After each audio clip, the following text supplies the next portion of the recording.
Boa noite, sejam bem-vindos, sejam bem-vindas a esta segunda live do programa Tempo de Encontro em Solidão, da Agência Impactal. Nós fizemos, não é mesmo, Carla e Cíntia, Floriana, Douglas, para justamente proporcionarmos alguma atividade.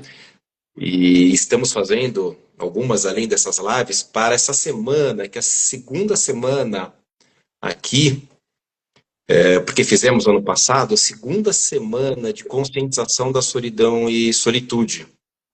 É uma data que é, sim, prestigiada internacionalmente. A Organização Mundial de Saúde e outras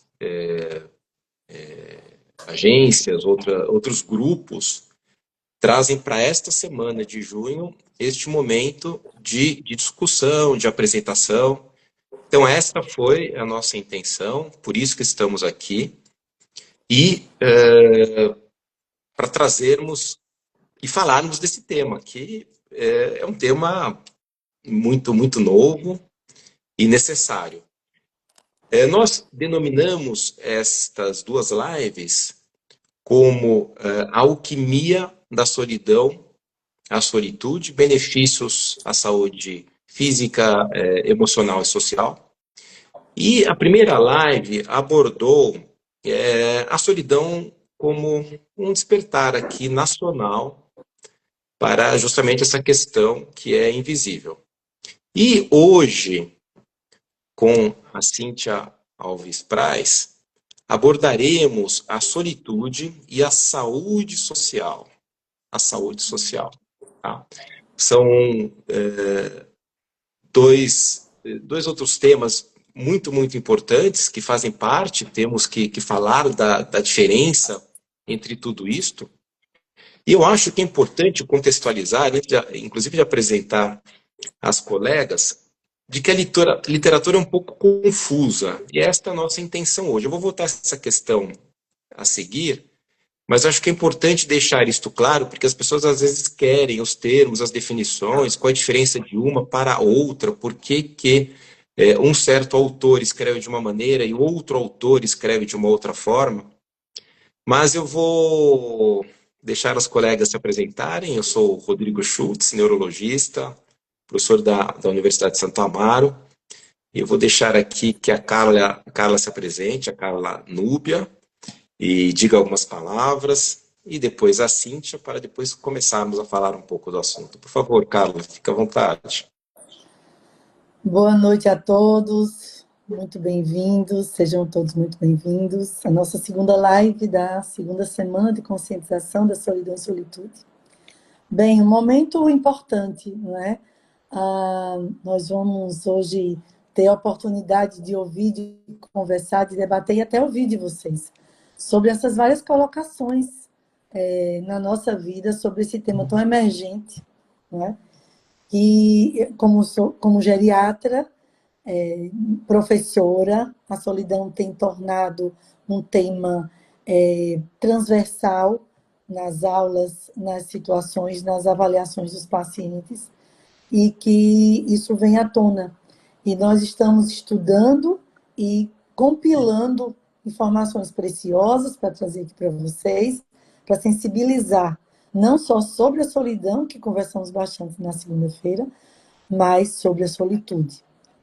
Esse prazer de estar só, e com várias denominações diferentes, mas várias colocações diferentes que culminam com um único só objetivo. Então, teremos uma boa noite e gostaria de ouvir agora a nossa convidada, Cíntia. Muito obrigada, viu? A Cíntia é parceira, né, Cíntia? Você esteve conosco. Eu gostaria muito que você se apresentasse, porque você tem uma formação incrível, muitas experiências, esteve conosco na primeira jornada brasileira da solidão e solitude.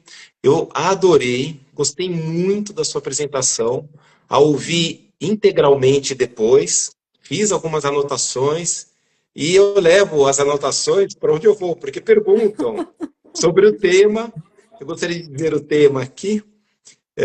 A Cíntia abordou mídias sociais, conexão ou desconexão.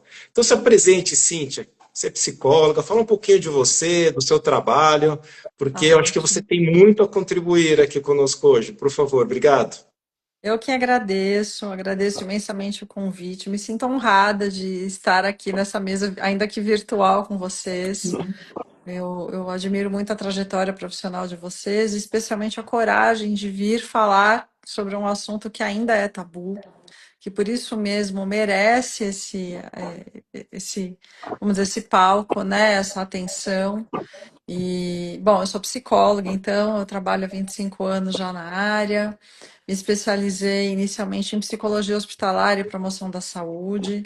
Fiz uma carreira dentro de hospitais, né? Desses 25, 15 anos dentro dos hospitais, atuando junto das equipes multiprofissionais, junto aos pacientes. E depois me tornei psicóloga das equipes de saúde, dos médicos, dos fisioterapeutas, das pessoas que cuidam profissionalmente de quem precisa, né, do acompanhamento hospitalar.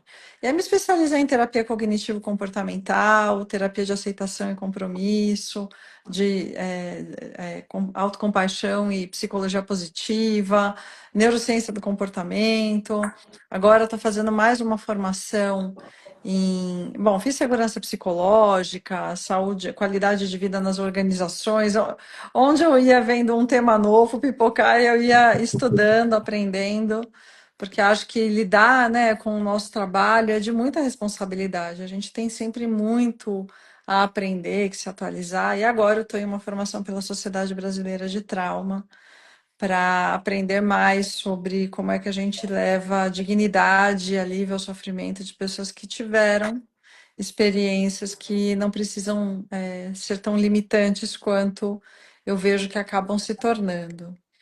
E atualmente, na verdade, nos últimos 10 anos, eu venho atuando em empresas, palestrando e no meu consultório, em que eu ainda atendo clinicamente. Muita gente me escreve, você ainda atende clinicamente? Porque eu circulo bastante, né? Fiz um projeto de um podcast que durou um ano, com uma jornalista especialista em saúde, uma neurologista. Então, eu sou uma curiosa pelo comportamento humano e espero poder compartilhar com vocês aquilo que eu venho aprendendo, acompanhando ao longo desse tempo, para que a gente possa trocar, para que eu possa aprender com vocês também. Muito obrigado, Cíntia, muito obrigado. Se prepare, porque você irá nos presentear, brindar com muitas informações nesse sentido. Com Vamos este lá. tema, que corajosos somos por estar aqui. Vamos falar sobre isso então. Eu gostaria de mencionar, isto é importante porque o tema, ele é novo, vamos dizer assim, tá? Há uma literatura mais recente e a terminologia, ela não é bem clara.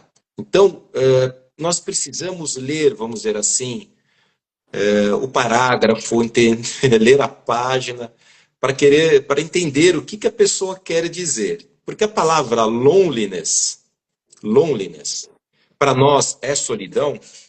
Em alguns textos, em algumas literaturas, e quando pegamos artigos e livros, claro, ainda mais difícil, mas artigos de mais de 3, 4 anos, eles usam como sinônimo solidão de isolamento social. E muitas vezes a palavra loneliness, ela vem, na verdade, com significado de solitude, mas é utilizada loneliness. E as pessoas, a literatura, livros, diversos autores, frases atribuídas, há uma frase que acho que você, psicóloga, mas Jung sempre vem, eu já li Jung no passado, isso há muitos anos não leio, mas as pessoas atribuem e você acaba procurando. E ele disse, é atribuída a ele uma frase, que ele diz o seguinte: quando a pessoa gosta, encontra, identifica a solidão, e a dificuldade que há isso sim na relação com as pessoas, isso é perigoso, porque elas acabam querendo ficar sozinhas. Uhum. Então ele traz nesse sentido.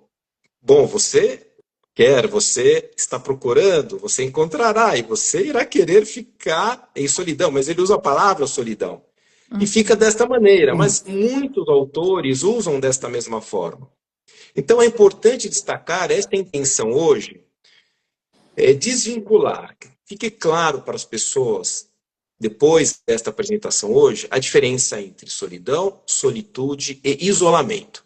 Eu tenho mais de 30 anos de formado, eu vou dar alguns depoimentos, além do meu próprio, mas de vários colegas, quando eu trouxe o significado de solidão e solitude. Apesar de estar em música, vamos dizer assim, e as pessoas utilizarem a palavra solitude, numa circunstância ou outra, não fica muito claro.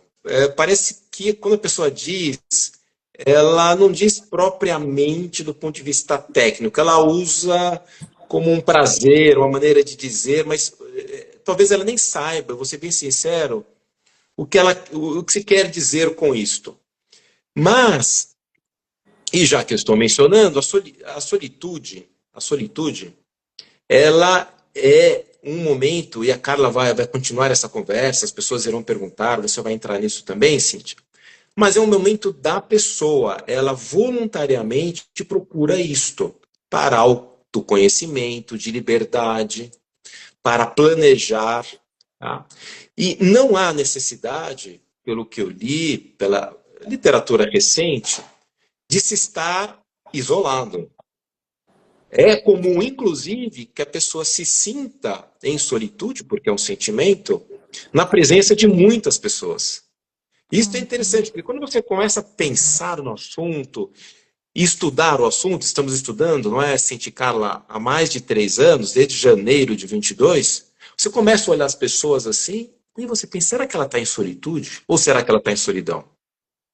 Isso é importante para os relacionamentos. Se você quer se aproximar, se você quer criar um vínculo, se você quer ajudar de alguma maneira, e como nós comentamos na segunda-feira, por ser um fator de risco, vamos dizer assim, trazer consequências, se ela estiver naquela situação, a sua iniciativa, impulso, para não dizer o seu dever até, é procurar, está tudo bem, está precisando de alguma coisa, de alguma maneira, ou um amigo de se aproximar e falar disto.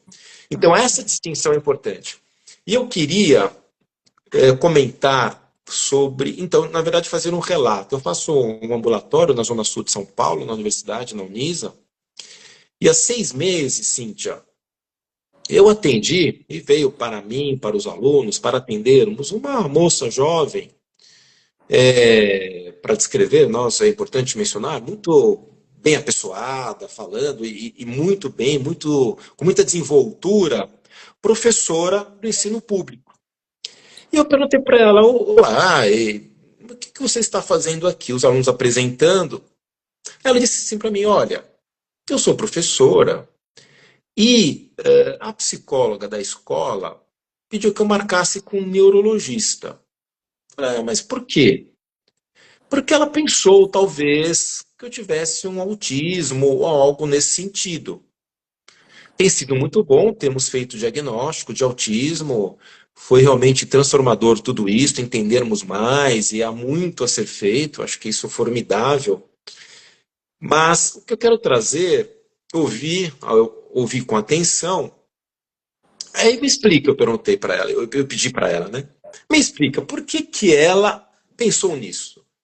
Ela falou, olha, houve um final de semana, e foi um sábado, que havia uma festa, e entre familiares, amigos. Eu perguntei, pessoas queridas, você gosta, boas relações? Ela falou, disse, sim. Tá? Meu marido, meus filhos, e vamos todos, mas eu disse, olha, eu não quero ir. Eu não quero ir nessa festa. Eu quero ficar em casa, eu não quero ir. E eles ficaram espantados. Mas como mãe, como você não vai, né? Um evento, um aniversário, um momento importante. E eu perguntei, sabe, Cintia, eu me aprofundei um pouco, assim, já que eu, enfim, estudava isto. Eu falei, mas qual que era a sua vontade? Ele falou, olha, doutor, olha, eu quis ficar em casa. Eu quis ficar em casa. Eu queria fazer algo por mim. Eu queria fazer, as pessoas dizem minhas coisas, eu tenho as minhas necessidades. Eu não queria estar com os outros, eu queria ficar na minha casa. Eu falei, é simples assim? Ela falou, é simples assim. Algum outro pensamento, sentimento, como que você é? E ela é professora, ela é comunicativa, como ela estava sendo comunicativa. E claro que eu fiz meu dever de casa, minhas perguntas, querendo saber sobre autismo, alguma coisa, assim, será que há alguma questão aqui que eu não esteja visualizando? Então, eu trouxe isto aqui porque eu vou dizer que pessoalmente já vivi várias situações dessa, muitas, e vejo as pessoas sentindo isto. E parece, eu vou dizer aqui, e passar aqui para a Carla falar sobre solitude, e depois você entra e complementa aqui, Uhum. Cíntia, porque sabe o que parece? Que você não pode sentir isto. Esta é a verdade. Você não pode estar em solitude. Falando, como? O Rodrigo vai estar sozinho? Está todo mundo indo. O que o Rodrigo está fazendo no canto? Mas assim, o Rodrigo, quem quer que seja, num aniversário de 4, 5 horas, você vai para um canto, mas não pode. Como é que você fica 10, 15 minutos num canto? Falei, peraí, a festa, o show, sei lá, enfim, tem 4, Uhum. 5 horas, eu não posso. E me recursar ali, já voltar. Isso. Então, aqui eu quero começar justamente assim, falando sobre solitude, abrir aqui para vocês duas, para trazer essa questão que é muito psicológica, vamos dizer assim, muito emocional, não é, Cintia? É muito nesse sentido da vontade, do que você pode, não, mas você não pode, porque a sociedade, porque as pessoas, só para trazer um pouco do quanto é importante isto. Vontade vocês aí. Eu acho que o tema dessas nossas duas lives, ela foi bem feliz, porque ela fala inicialmente da alquimia.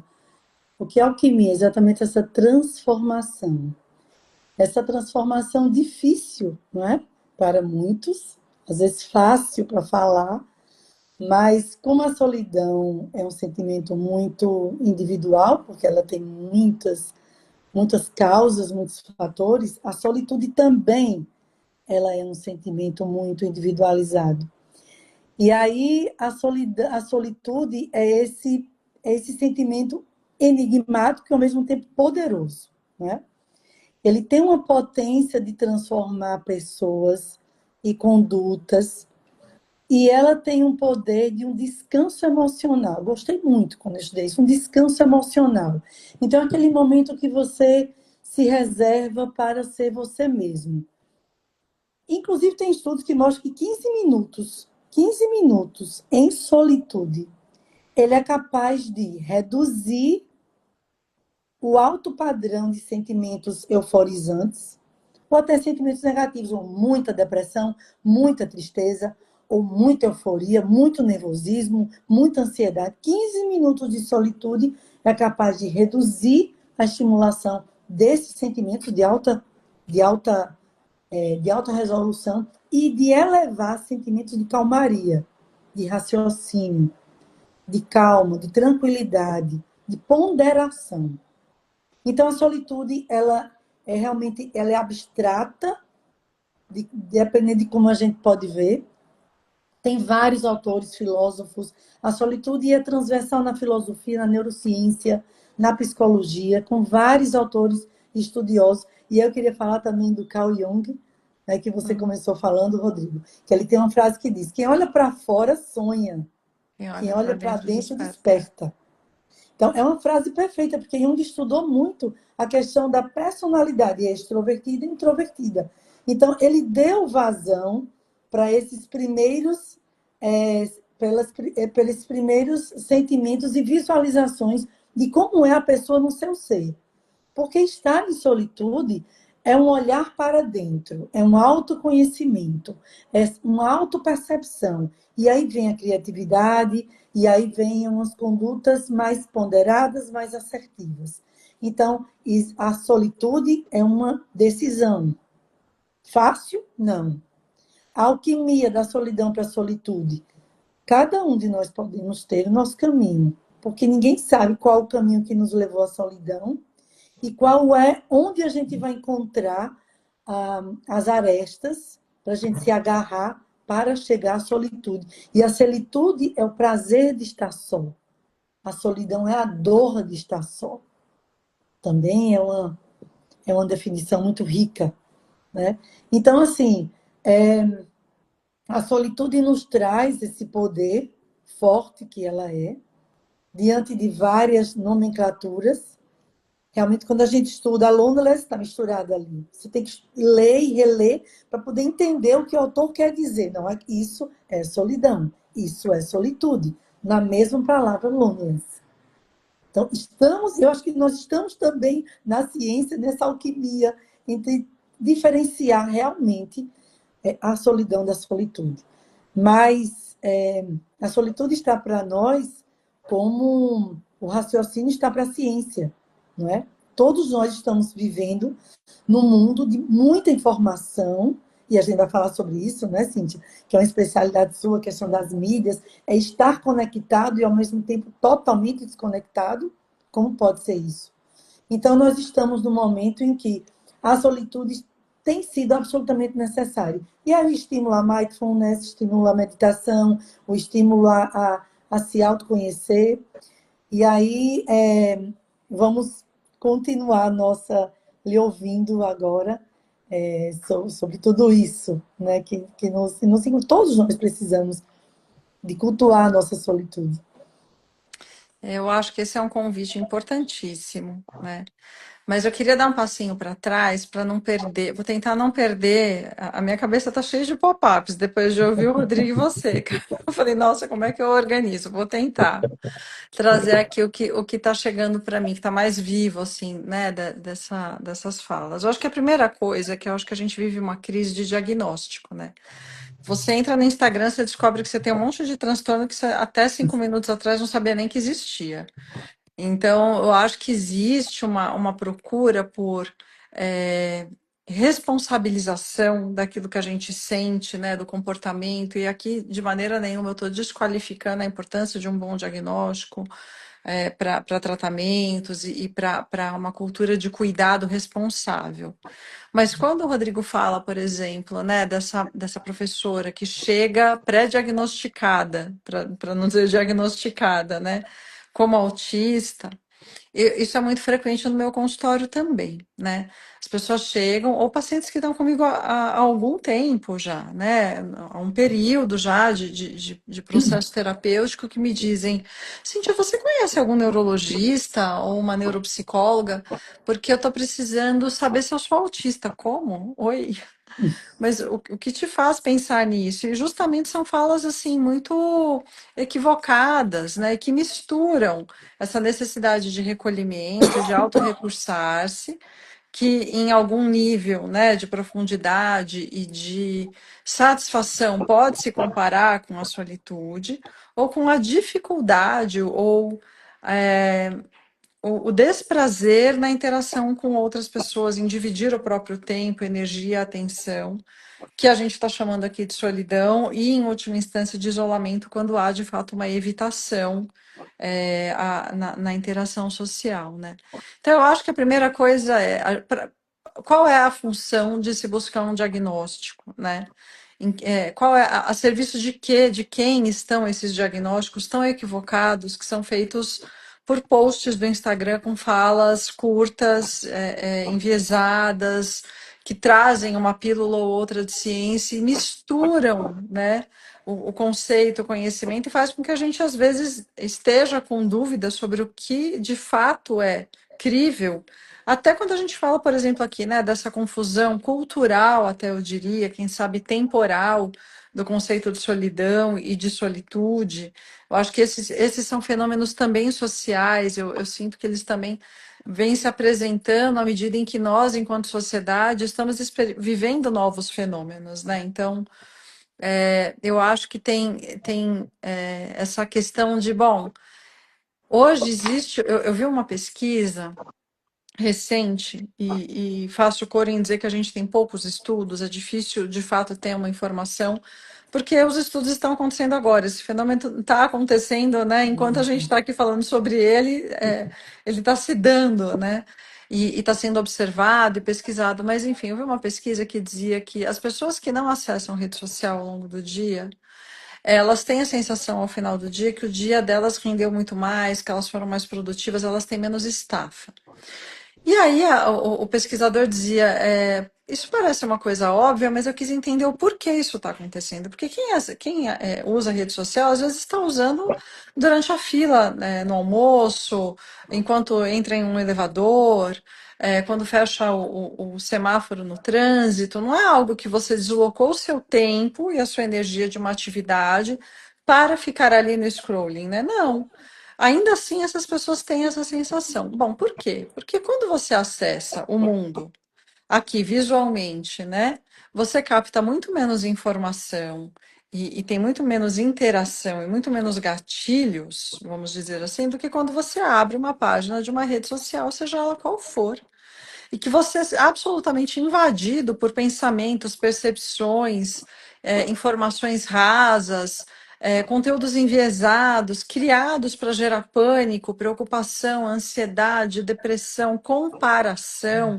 Então, você tem ali 30 segundos de uma invasão do mundo dentro de você, que quando você fecha aquela tela, você está aqui fisicamente, mas a tua atenção e as tuas emoções, a tua presença já não é mais a mesma.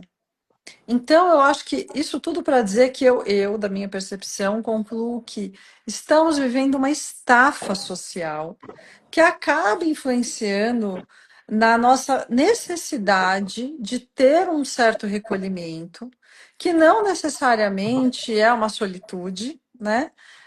Que é justamente essa definição que você trouxe belíssimamente, Carla, assim, né? Dessa satisfação em ter a própria companhia, né? Do gozo pelo próprio, por estar só, ou a solidão como um fenômeno de desagrado.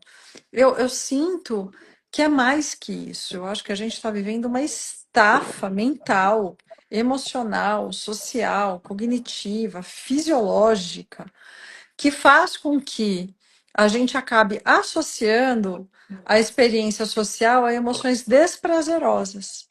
Isso faz com que a gente comece equivocadamente a interpretar a companhia de outras pessoas e eventos sociais como algo nocivo, invasivo, que vai exigir de mim uma energia, uma bateria social, como se diz, né? Que a gente não sente que tem.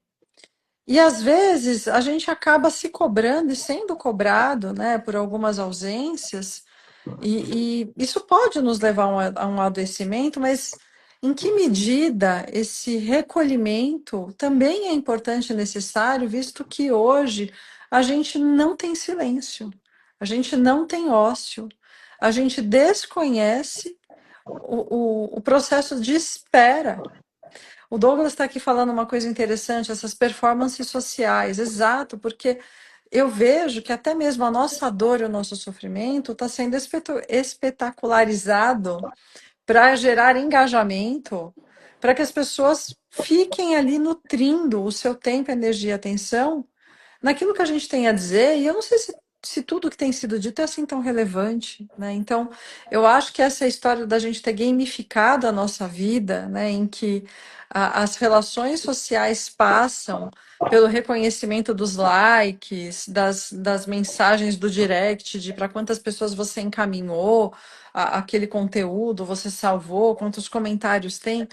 Essas moedas de troca, elas são muito baratas. A gente está vendendo a nossa vida a um preço que jamais vai conseguir ser satisfatório, né? A Mariana aqui está falando também dessa obesidade mental. Então, só para encerrar, porque eu quero devolver a palavra para vocês, o Rodrigo falou dessa questão, né, dos diagnósticos, dos equívocos, você falou sobre essa percepção da confusão de solidão e solitude. Eu espero estar aqui, de alguma maneira, completando esse ciclo, trazendo para nós a ideia de que a solitude, ela exige uma maturidade, na minha percepção, né, da autorresponsabilidade, de nutrir a própria vida de coisas que têm significado e sentido, que nem sempre a gente vai dividir, a gente não vai nem lembrar, nem pensar em dividir, e não por uma estafa daí, mas porque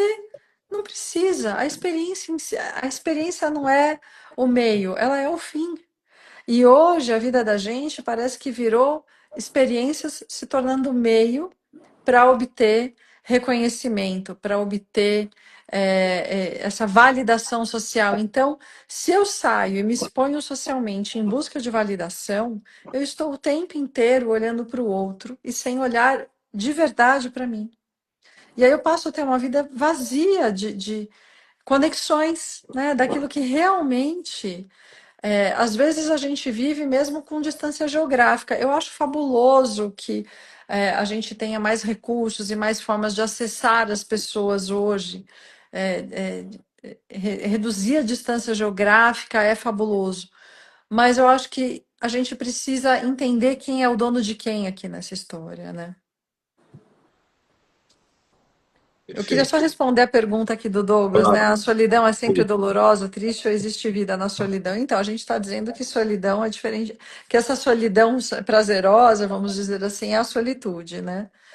Eu acho que a gente tem um grande desafio social hoje, que é a longevidade, né, com qualidade. Então, a gente vê vários fenômenos, né, sociais acontecendo que estão associados à solidão ou à solitude. A gente vê o fenômeno do divórcio dos grisalhos, né, em que as pessoas resolvem seguir separadas depois de longa data.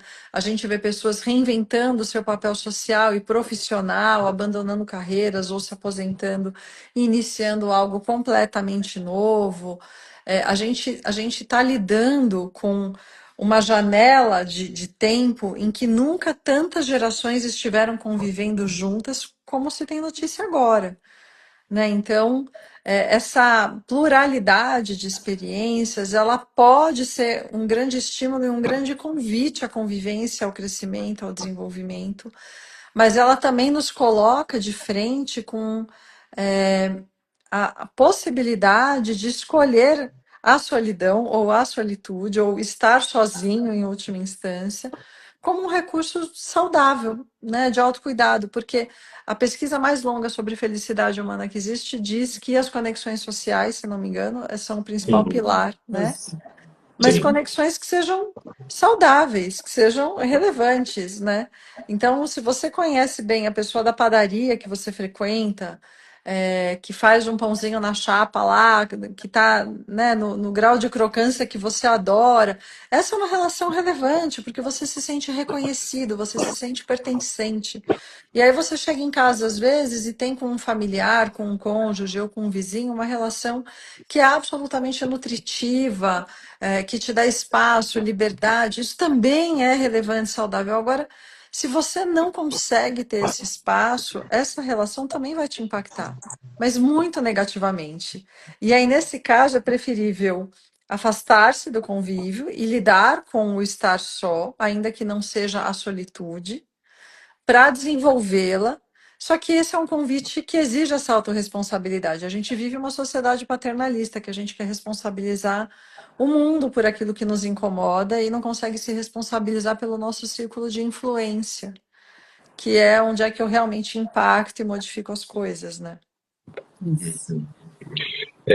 Eu e aproveitando isso, estou gostando demais, gostei, acho que todos estão e muito isto, porque é reflexão para todos. Esta é a intenção, que as pessoas reflitam.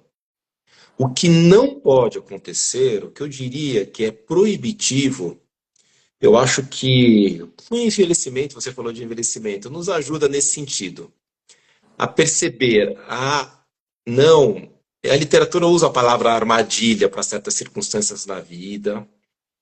O que você não pode fazer é entrar em armadilha. E você tem que refletir.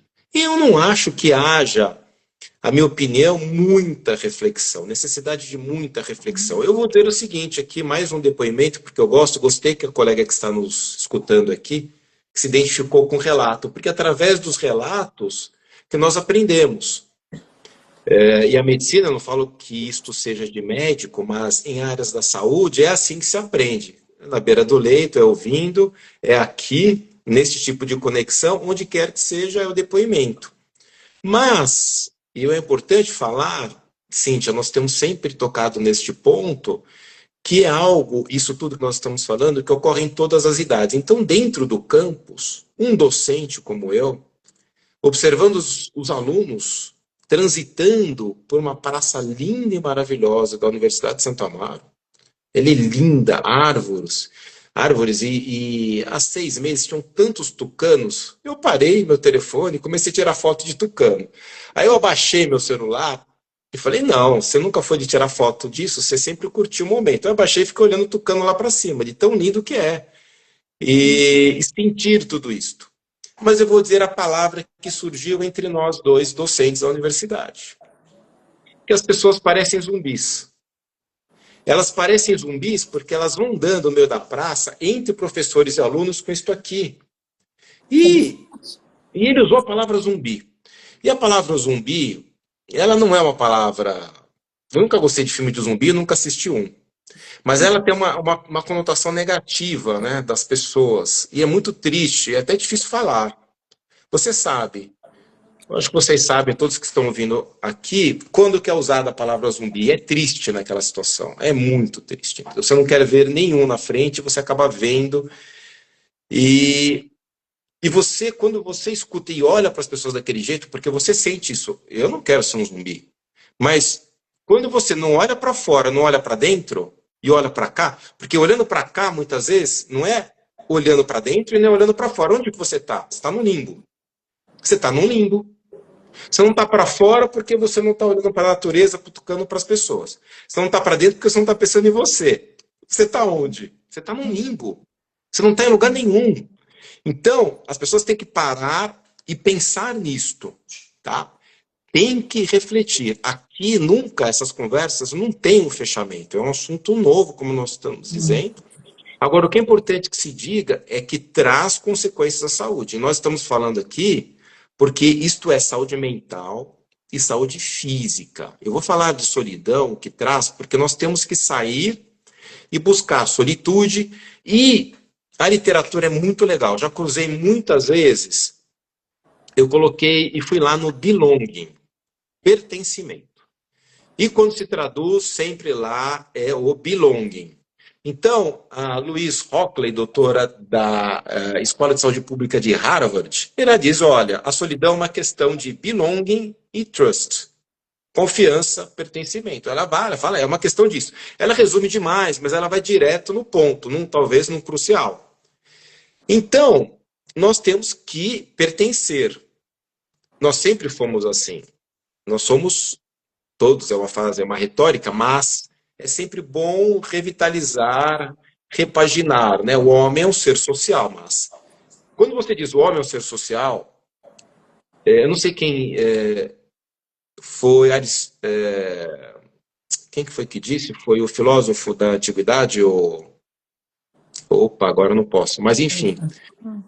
E ela é usada, eu preciso olhar isso, ela é usada, mas ela foi usada num contexto, se ela foi apresentada há 100 anos, há 200 anos, ela teve um conceito. E hoje, quando você fala o homem é um ser social, você não pode usar o mesmo, mas o que quer dizer isso? Eu acho que sofreu uma atualização.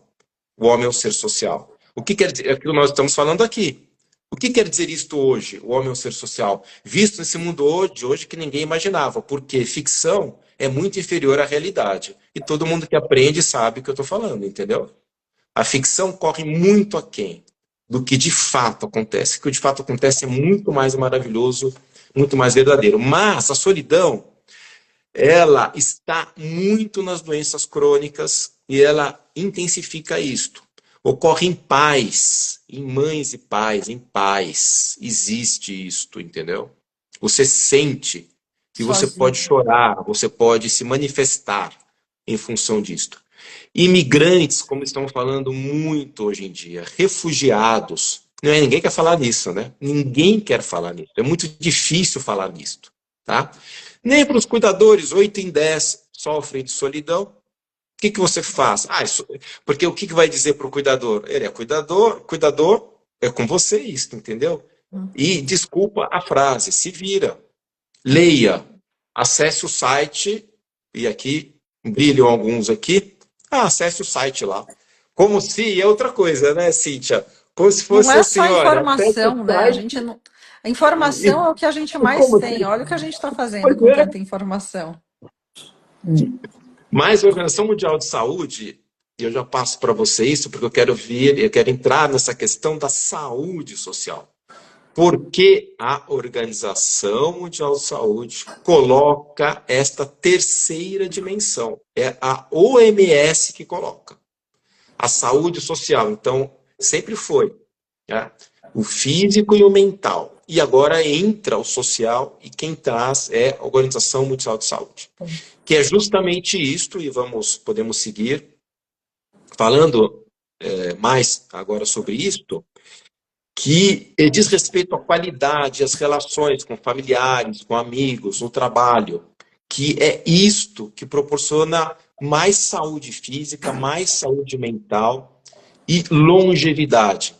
Então, eu queria que você entrasse um pouco nisto, Cíntia, e a Carla, aí vocês fiquem à vontade para falar. A Carla é geriatra, mas, como eu disse, é importante falar em todas as idades, né? Porque quando começa o envelhecimento, Carla, tem data para começar, não?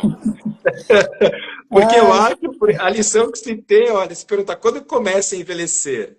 Se você for pensar você quer qualidade com 70, 80, o cérebro começa a envelhecer com 30, 33. Substância cinzenta e branca começa a envelhecer, mas isso não quer dizer perder, né? Então, que definição é essa? Já está mudando? Mudou de novo? Chaplin diz, né? O homem só não morre quando termina a vida, é quando para de sonhar, né? Já é uma visão mais transcendental da história. Realmente a longevidade, nós estamos no século de envelhecimento ativo, né? E a longevidade, ela é pautada... Antigamente, o que é saúde? A ausência de doenças, isso não existe mais. O que é saúde? É um bem-estar biopsicossocial. Olha o social, já de muito tempo, não é? Então, cada vez mais, essa saúde social, essa rede social que é construída, isso vai transpor em toda a jornada da vida como um efeito muito positivo.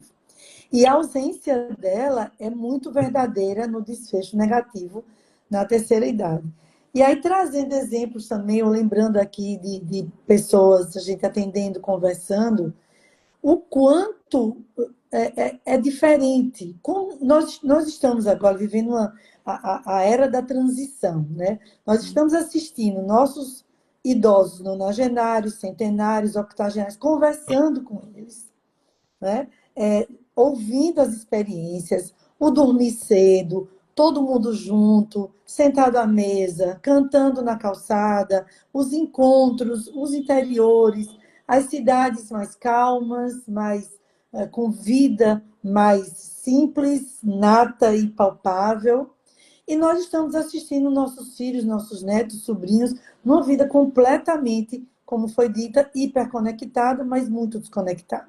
As casas são os filhos, cada um no seu quarto, conectado, e as famílias desconectadas. Então, essa geração está assistindo esses dois polos.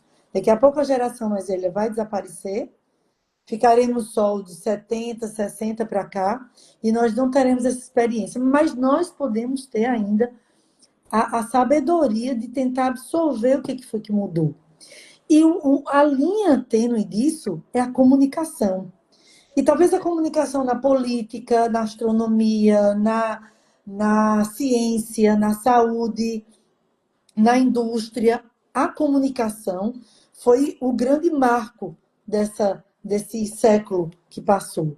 Então, a comunicação que trouxe todas as novidades, tudo que avançou na vida. E a comunicação também intrínseca, a comunicação individual, a comunicação pessoal, ela vem se tornando fluida, frágil, aquebrantada, devido a tudo isso que a gente vem falando. Então, quando a gente conversa com idosos, às vezes um idoso tem 10 filhos em casa ainda, Às vezes eles moram numa casa cheia de pequenas casas ao redor, mas ele se sente sozinho, porque os netos nem passam pela casa dela. Os netos nem visitam. Os filhos não têm tempo. E ela se sente sozinha, mesmo qual é a mãe idosa hoje em dia que congrega seus 10 filhos ao redor do mesmo terreno. Isso é surreal, isso quase não existe. Né? Enquanto pessoas que vivem sozinhos estão muito bem. Também longevos, também com muitos filhos. E quando você vai conversar, você entende que existe uma inteligência emocional, um suporte emocional, que veio desde a primeira infância. Damásio, como grande estudante, grande estudioso, né, do desenvolvimento humano, do cérebro infantil, ele fala nas 5 fases de desenvolvimento do cérebro. A fase de gestação, que é uma fase de muita calmaria, de uma boa nutrição. E a fase da primeira infância não é o quanto de brinquedo a criança teve, não é o quanto de festas de aniversário, não é o quanto ele brincou, é o suporte emocional. O suporte emocional na segunda fase de desenvolvimento do cérebro é que vai predizer o desenvolvimento dessa pessoa. Então, veja a coisa como é longe, não é? Veja como ele tem uma base muito sólida. E por isso que a gente assiste tantas diferenças nas conexões sociais anteriores, como essa luta. Nós estamos lutando contra a maré, nós estamos lutando contra a desconexão para nos conectar de forma saudável, porque as conexões não estão saudáveis. Dividir o joio do trigo, aí vem a questão do autoconhecimento. Quem sou eu nesse mundo? Não é? Eu parar para pensar na minha solitude, ensinar a todo mundo a ter o seu momento de solitude. Quem sou eu nesse mar de informações? Nesse mar de projetos que eu estou envolvida? Nesse mar de situações que eu tenho que responder? Quem sou eu? Então, é nesse momento em que a gente vê que essa transição, a gente tem muito a aprender, porque é coisa básica da comunicação pessoal, interpessoal, familiar, onde há amor, onde há nicho, onde há segurança, ela é fortalecedora, ela é estruturadora do ser. Se eu sou um ser bem amado, bem pleno, eu consigo enfrentar, mas se eu venho de uma fragilidade social, uma fragilidade emocional, uma fragilidade de um construto fluido, sem base, eu vou desenvolver realmente meu desenvolvimento como ser humano, como pessoa, eu não vou conseguir distinguir essa solidão da solitude. E a solidão, também para falar o que o Douglas falou, a solidão, assim como a dor física, a gente falou isso na segunda-feira. Quando eu tenho uma dor, eu procuro um médico para saber por que eu estou com dor. Então, a dor física é protetiva. Se eu estou com dor da alma, dor de estar só, se eu estou em solidão, ela também pode ser protetiva para eu procurar minha ajuda, procurar minha conexão. Mas se eu não faço isso, ela me adoece. E tem um estudo agora, 2025, da Universidade de Michigan, que ele estudou vários artigos de 2020 a 2022, procurando exatamente isso. Quando a solidão ela é vista de uma forma negativa, então ela necessariamente é ruim. Necessariamente ela não é positiva em nada. E se você vê a solidão, que é solitude já, de uma forma positiva. Feito a senhora disse, eu não quero ir, eu quero ficar em casa. Será que mamãe está entrando em depressão, em demência? Ou ela é teimosa? Nada disso. Ela estava bem na solitude dela, querendo ficar em casa. Então, quando você vê essa solitude, que pode ser já o início da solidão, elas meio que se misturam no início. Mas se ela é vista de forma negativa, ela vai lhe adoecer. Mas se ela é vista de forma positiva, ela pode ser um grande momento de se autoconhecer. Então, eu acho muito realmente mágico e poderoso a solitude, mas nós estamos assistindo e quem tem o prazer de conversar com idosos, muito idosos, quem não faz, faça, tire um momento de conversar com sua avó, com sua vizinha, porque é de uma sabedoria, é de um mundo completamente diferente do que a gente está vivendo. E eu acho que a linha transversal é a comunicação, são as relações sociais, que eu acho que é o fruto, né, disso tudo aqui. Eu quero fazer um gancho, Carla, e talvez ampliar um pouquinho um dos aspectos que você trouxe, que é absolutamente foco da minha atenção e objeto de estudo no momento, que é a construção de segurança emocional, né? Então, como Perfeito. base para que a gente possa se relacionar com a gente e aí com o mundo. E quando você fala do Damásio, das 5 etapas, né? Eu acho que é muito didático, é muito interessante, é prazeroso te ouvir falar sobre isso. Para mim, em especial, que gosto do tema mais ainda.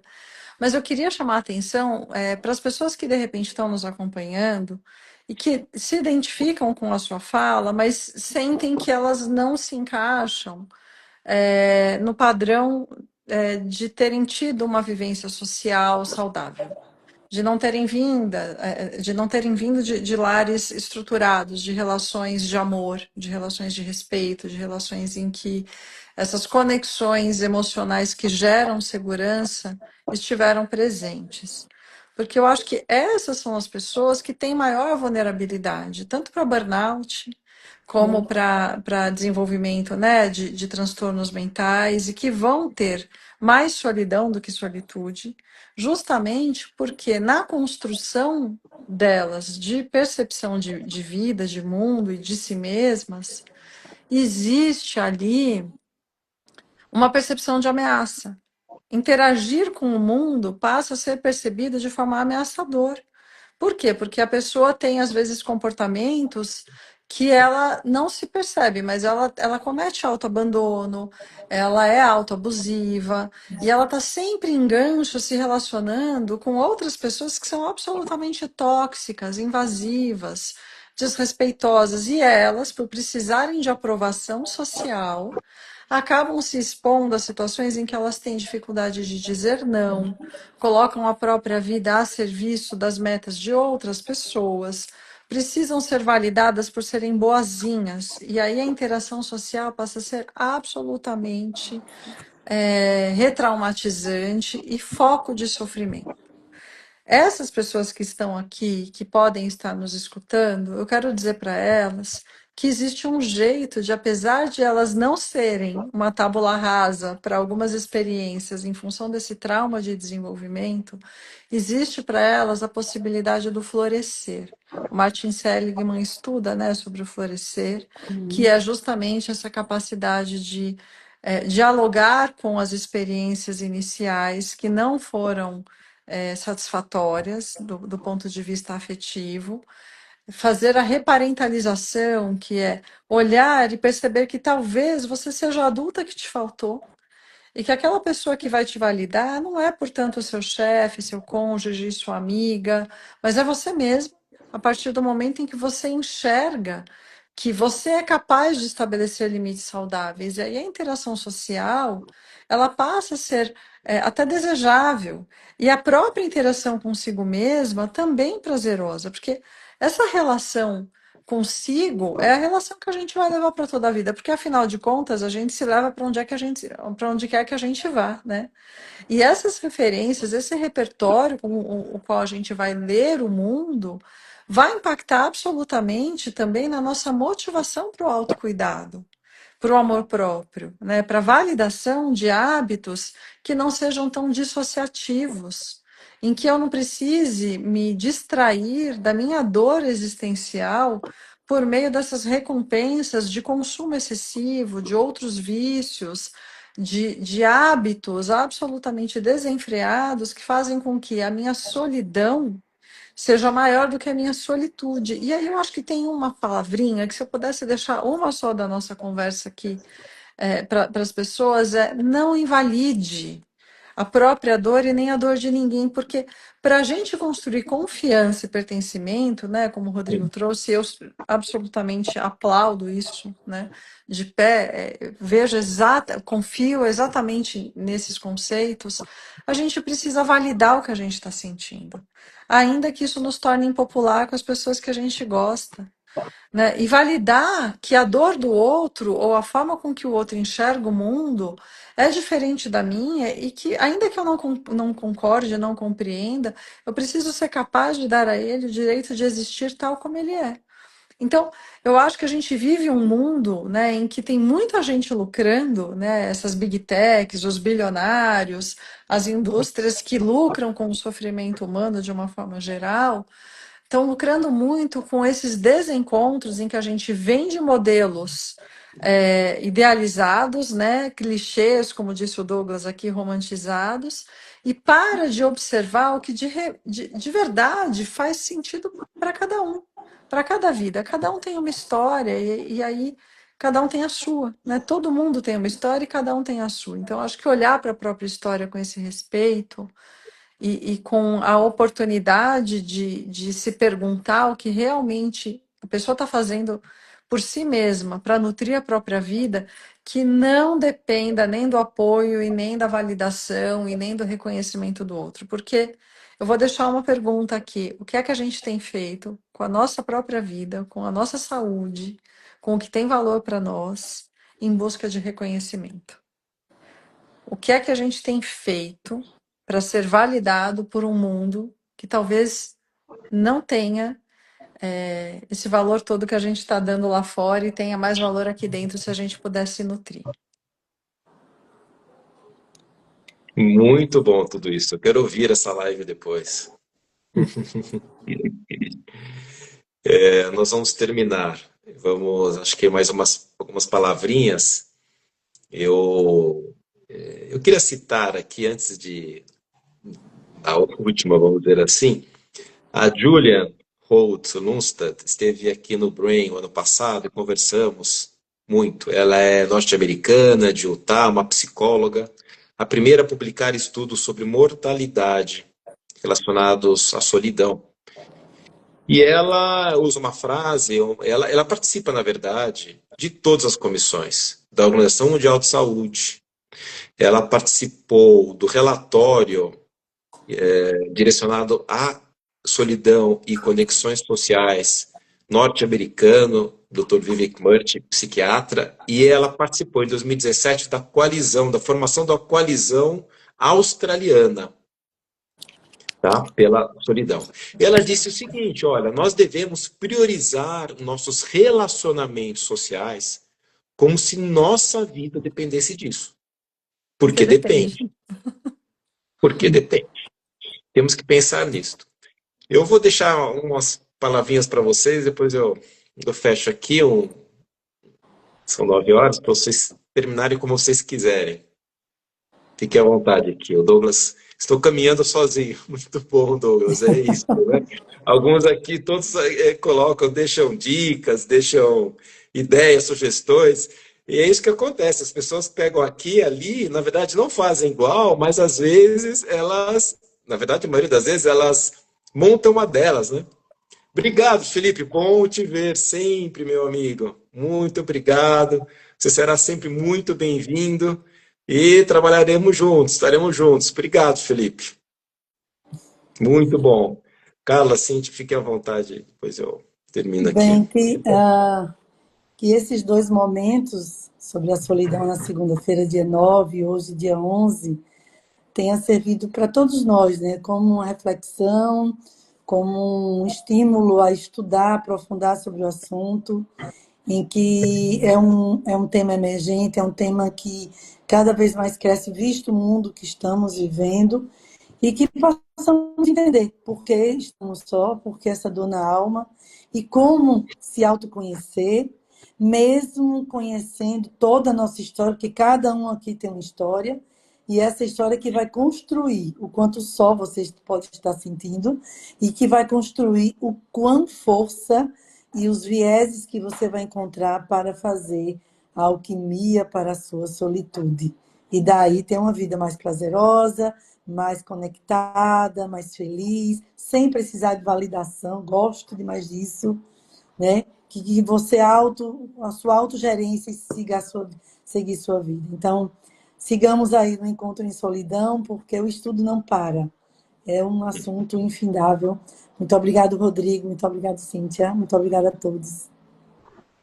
Eu quero agradecer ao convite de vocês, parabenizar mais uma vez por darem voz a esse assunto necessário para a vida de tanta gente, e fico à disposição para as trocas. Aprendi bastante aqui, adorei aquilo que eu ouvi de vocês. Foi um momento de interação social muito satisfatório para mim. Espero que as pessoas possam experimentar por aí, no mundo afora, aquilo que a gente pôde experimentar aqui, um momento de troca, de reflexões, de algo que faz sentido para a gente, cada um dentro daquilo que acredita, né, e aprendeu, podendo trocar também. Foi ótimo, muito obrigada. Nós falamos em alguns momentos ao longo desses 3 anos da música, como da dança, e a sua relação com a solidão, com tudo isto. A música é algo realmente incrível que a música faz, né? Foi My First Love and My Last, né? É lindo, né? E os artistas todos, o meu, e é até hoje, é o John Lennon. Eu aqui digo, compartilho com vocês um pouco isso, porque falar dessas coisas nós falamos de nós também. E para mim é ele sempre, em todas as letras, a letra de Imagine, para mim é cada linha daquilo que ele diz, tá? Mas ele tem uma frase que é assim, ele fala assim,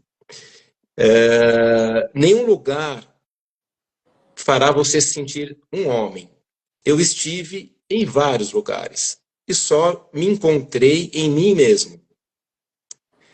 Então, as pessoas podem ir para cá, podem ir para lá, elas podem se conectar, falar com várias. Você tem que ter este momento, este em mim mesmo. Eu entendo hoje como para acontecer que você tem a sua solitude. E é isso que ele fala, entendeu? Eu acho que esta é a lição, mais uma. E eles sempre acabam me recordando daquelas palavras. Isso é bem interessante. Agradeço muito a vocês. Até uma próxima. Cíntia, você está conosco, você sabe como, né? Muito Sempre obrigada. será lembrada. É muito bom te ouvir. Muito, e muito obrigado. Obrigado, Carla. Obrigada, Obrigado a gente. todos que nos ouviram aqui, que nos ouvirão depois. Obrigado. Boa noite para vocês e bom descanso. Boa Obrigada. noite. Tchau, tchau. Boa Tchau, tchau. noite. Obrigado.